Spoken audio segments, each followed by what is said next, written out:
89 people die from gun violence in the United States every day, according to Prevention Institute 2016. One of the most recent shootings in the U.S. was the Sandy Hook Elementary shooting.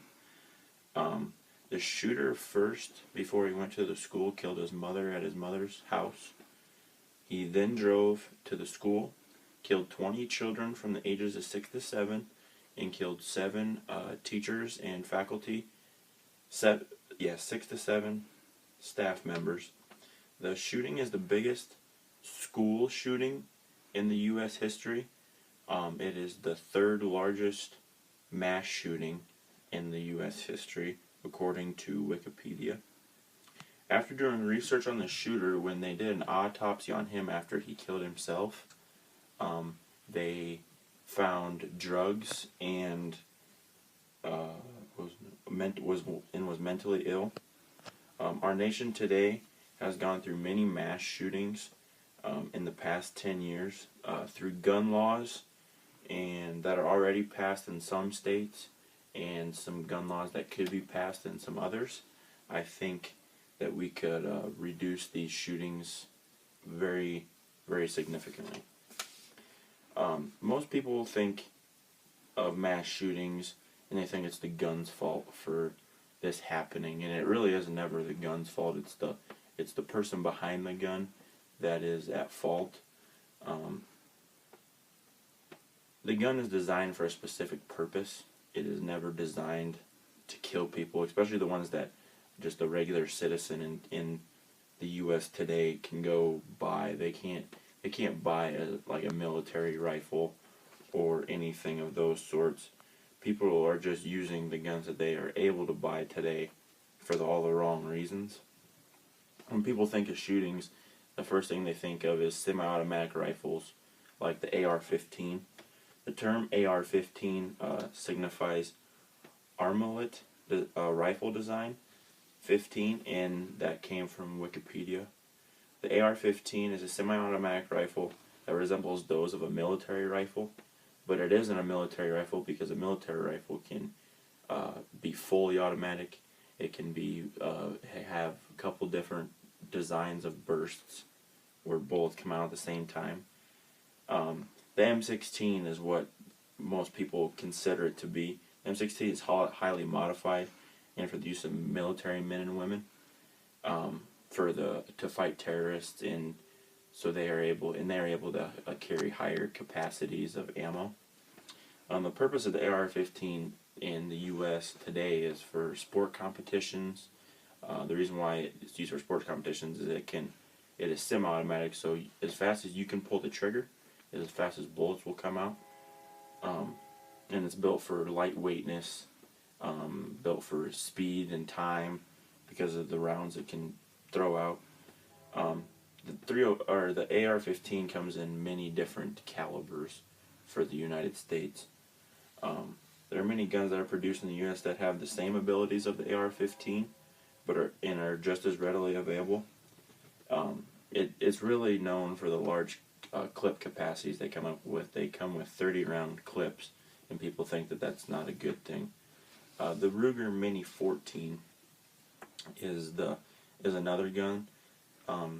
Its capabilities are the same with the AR-15. It shoots the same rounds, and it has 30-round clips. The difference is that the Mini 14 looks more of like a hunting rifle rather than a military rifle, and it is heavier than the AR-15. That according to Sheets 2016. The next thing we're going to talk about is the Orlando shooting. The Orlando shooting was the most recent mass shooting in the U.S., and it is also the largest. The shooting occurred at a gay nightclub in Orlando, Florida. The gunman was Omar Mateen. He was 29 years old. He was a resident of St. Pierce, Florida, according to Ellis 2016. The shooter was interviewed by the FBI in 2013 and 2014. He was interviewed by the FBI for terrorists, or for terroristic threats, or not threats, but he was just thought of being a terrorist. Mateen's ex-wife stated in an interview that she thought he was mentally ill, according to Ellis 2015. This, in my opinion, is the reason why the mentally ill people who have been on FBI watch, or people who have ever been on FBI watch, should never be able to legally obtain guns or any sort of deadly weapon.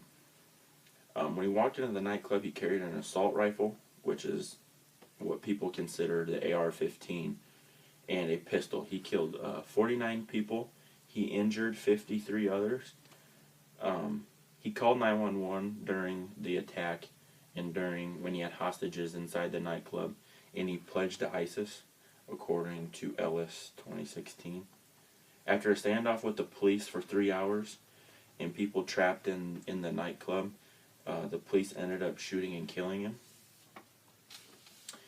The solution to this that I believe fits best is that people should adapt the Kentucky gun laws.